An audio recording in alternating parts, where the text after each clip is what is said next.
Welcome to the first episode of The Keys with Paige Williams. Take two. I just did this whole thing and my microphone wasn't working. So hopefully it is now. And this is a total experiment. And so, of course, stuff happens. But that's the deal with fire horse energy. You just go anyway and see what happens. So, this is the Keys with Paige Williams. I have wanted to create this space for a while, not for performance, not for noise, but for truth. This is a live show about creative leadership and living. And creative leadership is what happens when a leader is all of themselves. Most of us were taught to lead through control, through pressure, through performance. But performance is exhausting, and eventually it costs us parts of ourselves. This show is about something different. It is about detecting the story that you're leading from, exposing the cost of that story, and choosing a more generative one.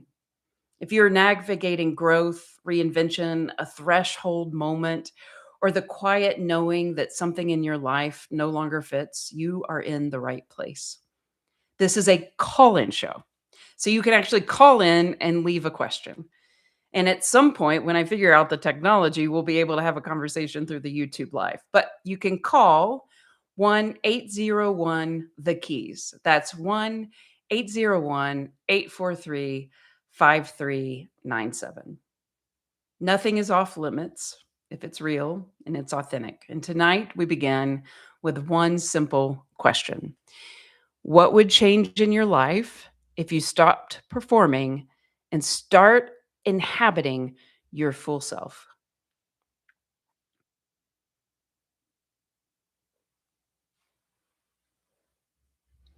Before we go further, let me tell you about why I'm holding this space. I built and led a company from the ground up. I raised capital, I led teams, I negotiated acquisitions, I almost sold it, I lost deals the day that they were supposed to close, and ultimately, I closed the company just recently. I know performance culture from the inside, and I know what it costs.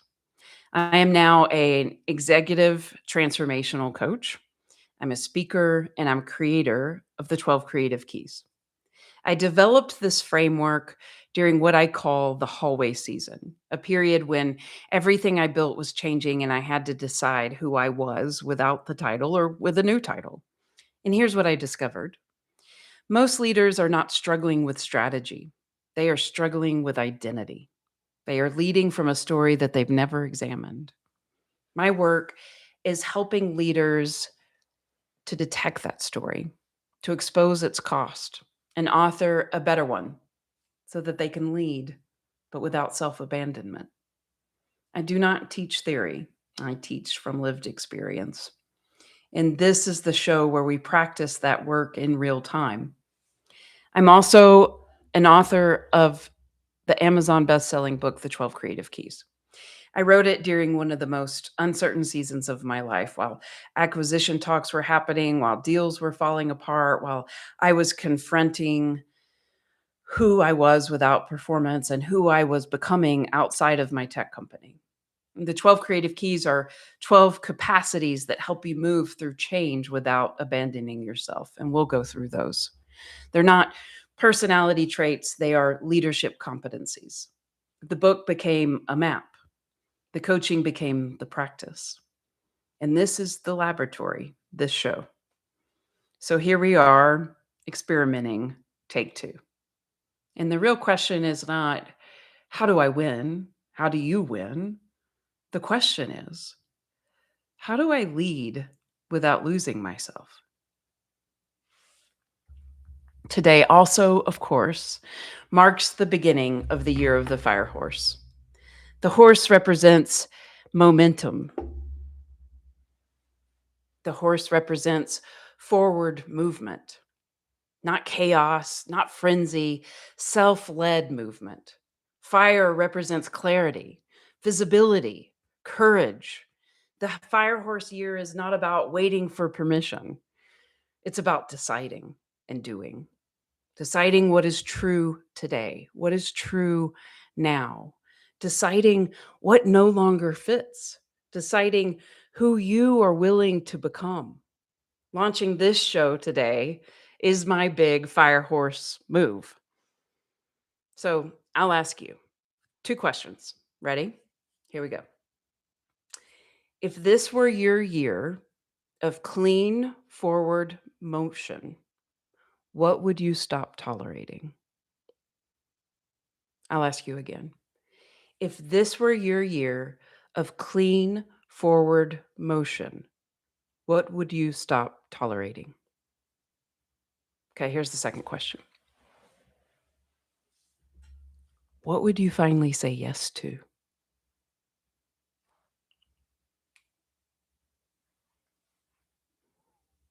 If fear were not a factor, what would you say yes to?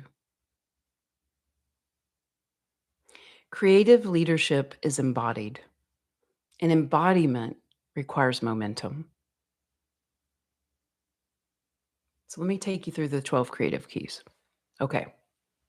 So I started off in life, professional life, as a social worker, and then I went to graduate school and got an MFA in filmmaking and an MA in theater. And once I was done with my filmmaking degree, I thought, well, what am I going to do now? And so I decided to become a documentary filmmaker and tell a story about my family. My family's from Mississippi. I was gay. My parents started Next Gay Ministry because they didn't want people to be gay because of Jesus. And I thought, wow, what a story. I can start where my story begins. And so I thought, okay, that's a great idea, but how am I going to get the money to make the movie? So this was in 2006, I believe. It was before YouTube was bought by Google. MySpace was social media, not Facebook. Kickstarter didn't exist yet. And I went on YouTube, made a video, pasted it to my MySpace, and said, if you send me 20 bucks through my PayPal button, I'll send you a t shirt and you'll help me make my movie and I'll give you credits. And yeah, I didn't start Kickstarter, but I had the idea. And so anyway, I was able to raise enough money to be able to make this film.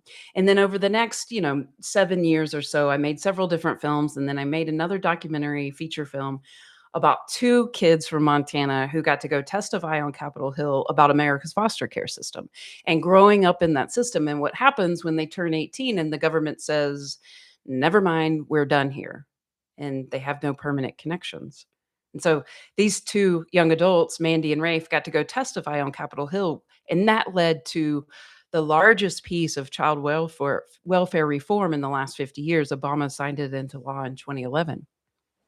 When I got to the end of my that film, which was very long, it was 3 years to make that film, and for that to become all of itself, I was in a new transition period, and I actually got sober and was trying to figure out what am I going to do next.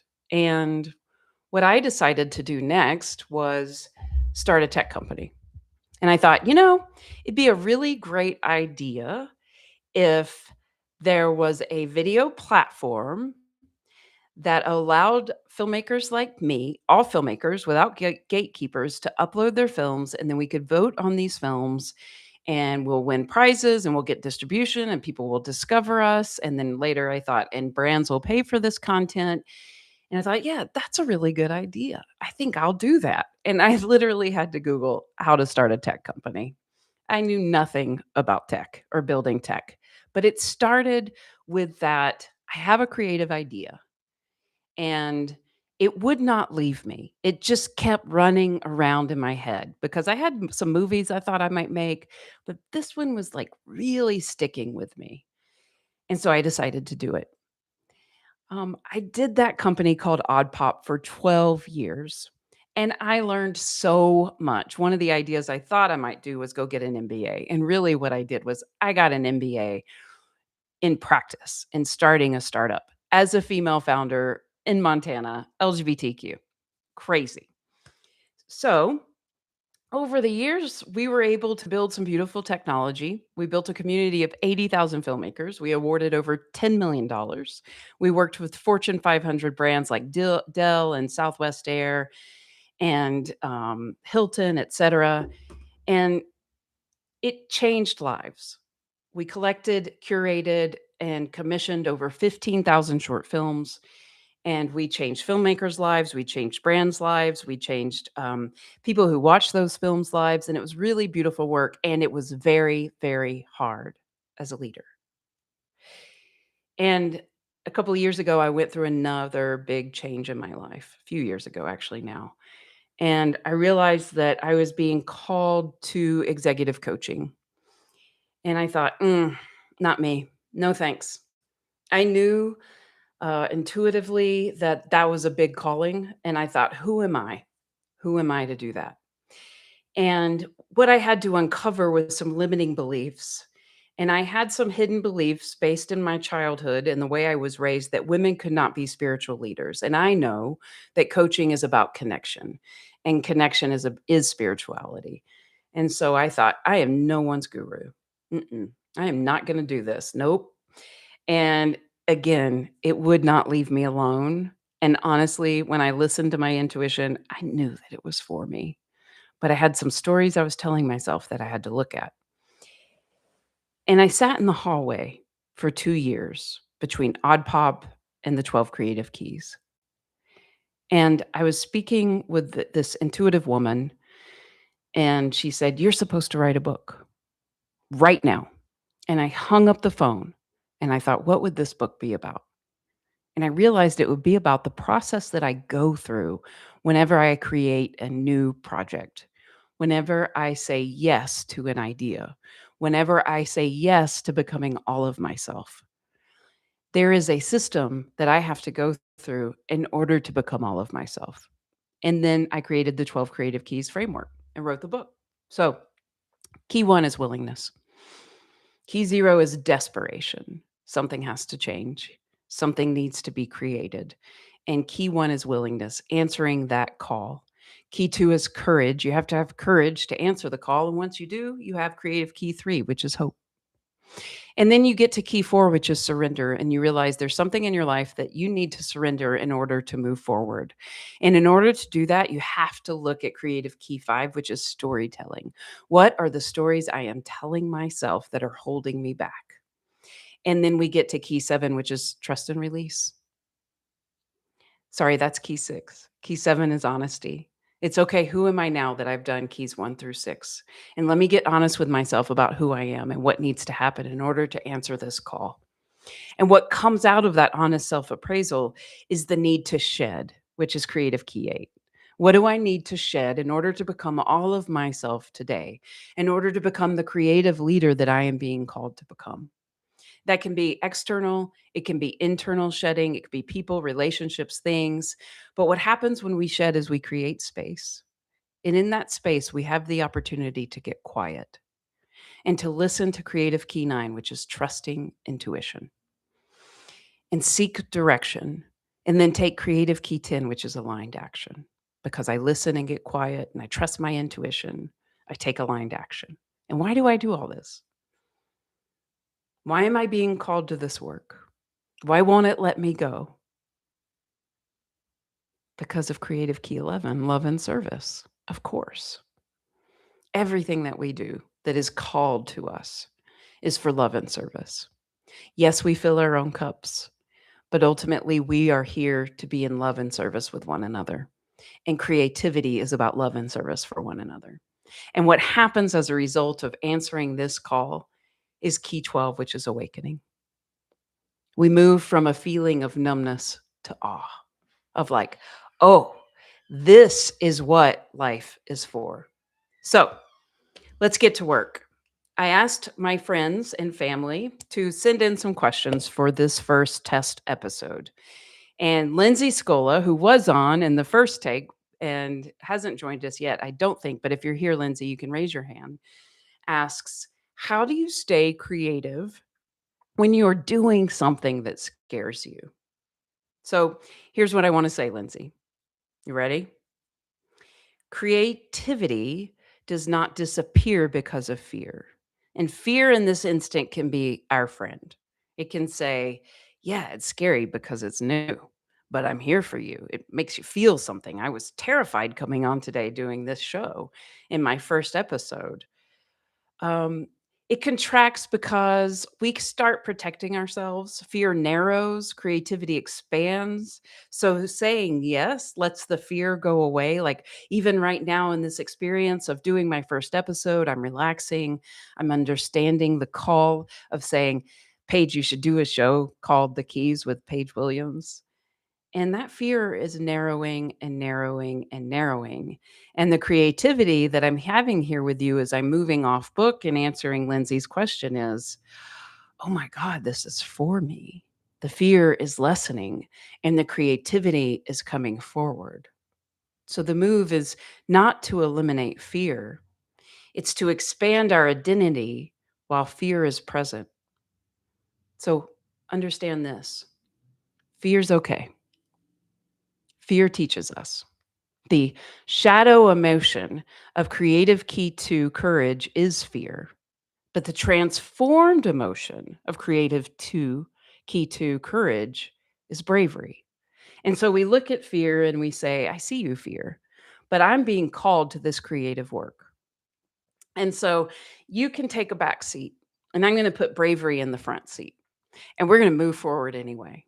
And man, when we can make that transition of moving courage to the front and fear to the back, bravery to the front and fear to the back, then we feel hope.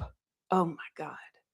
The hope I feel when I have the courage to do something new, when I have the courage to let go of something that is no longer serving me so that I can become all of myself. That is complete empowerment. That is complete awe. It leads to awakening. So we say thank you to fear and we move forward in our creative act anyway. I hope that resonates.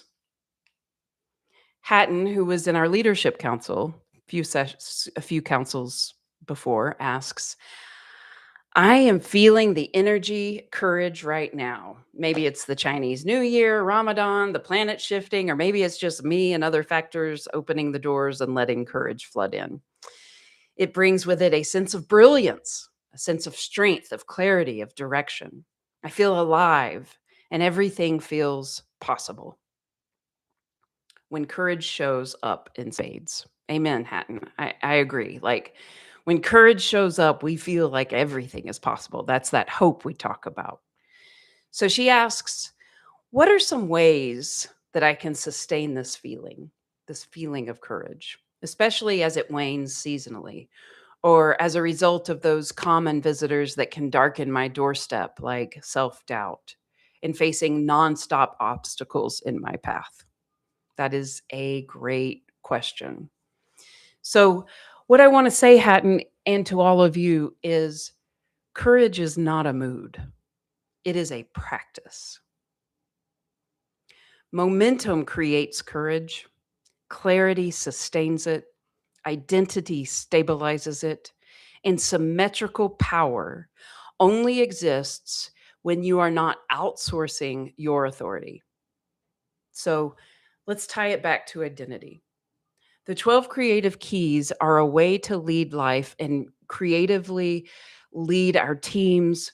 In Hatton's case, consulting firm, where she trains and teaches people. And so when you ask, how do I keep courage? It's by practicing courage, even when, even when. And you talked about obstacles, which makes me think about creative key 4 of surrender. What obstacles are getting in my way that I need to surrender? But the true way to keep courage as a practice is to continuously look at the stories you are telling yourself. Because here's the thing: you own the permission slip. You own the permission slip that grants you more courage, that grants you more hope, that grants you surrender, that grants you the gift of looking at your own storytelling so that you can develop a narrative intelligence as your spine. And so the only thing holding you back is yourself. So, what stories are you telling yourself that are keeping you from becoming all of yourself, from leading the business that you want to lead today? And if courage wanes, we come back to another key and say, okay, if courage is waning, what do I need to get more willing to do? Or what stories am I telling that are keeping me small, that are stopping me from having courageous action? And then we trust and release. And we get honest with ourselves. And we shed what is no longer serving us. Because here's the thing, creative leadership requires us to have narrative intelligence. And narrative intelligence is the process of going through the 12 creative keys and looking at the stories that we're telling ourselves and making sure that we can write our own permission slip. Because I'm the only one that can stop me. I could have not done this show today, and that would have been no one's fault but mine. Did it take a lot of courage? You bet. You bet. But I'm riding that fire horse energy. I'm riding that Ramadan. I agree, Hatton. It feels great. And I don't know if I'm always going to have this courage. But if courage wanes for me, I'm going to say, okay, what story am I telling myself that's keeping me small? What hidden belief is working in my life? What limiting belief is keeping me from having courage? Because here's the thing, the universe is expansive. The universe is for you. I wish you would talk to yourself as you do your best friend. If we could all treat ourselves the way we treat our best friends, we'd all be a lot happier inside. And if you want to change your business, if you want to change your community, if you want to change your family, you must change yourself. And just like the seasons and the trees losing their leaves, we are always becoming new versions of ourselves. And we're always needing to look at those stories that we're telling ourselves and shed those old leaves because they are no longer serving us. And let me tell you something, it took a lot of work for me to go to documentary filmmaker, to female founder, tech CEO, to here with you today, running the keys with Paige Williams Live. So if you're listening now or in the future and something in you is stirring, please pay attention to that calling. It is for you. That is not hype. That is truth trying to surface. Only you are you. Only you have the story of you, and only you can answer the call inside your heart. So call in, leave a question for next time. You can text or leave a voicemail, 1-801-843-5397. This is the keys, and